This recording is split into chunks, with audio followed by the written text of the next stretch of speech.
ভাইজান আমি বলছিলাম কি আপনি কি সিদ্ধান্ত নিয়ে ফেলেছেন যে এই মেয়েটিকে আপনি বিয়ে করবেন?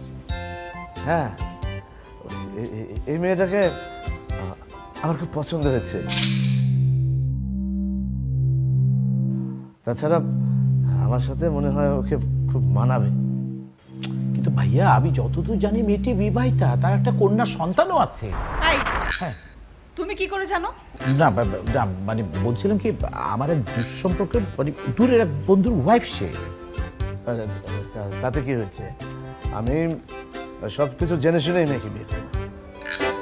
তাই বলে ভাইয়া আপনি একটা বিবাহিত মেয়েকে বিয়ে করবেন? তার উপর তার একটা সন্তান আছে। আপনি কি একটি বারের জন্য এই ফ্যামিলির সম্মানের কথা ভাববেন না? শোনো মেয়ে, কে কি বললো সেটা দিয়ে আমার কিছু যায় আসে না। তাছাড়া তোমাদের পরিবারের তো এ পরিবারে এন্ট্রি নেওয়ার কোনো সুযোগই নেই।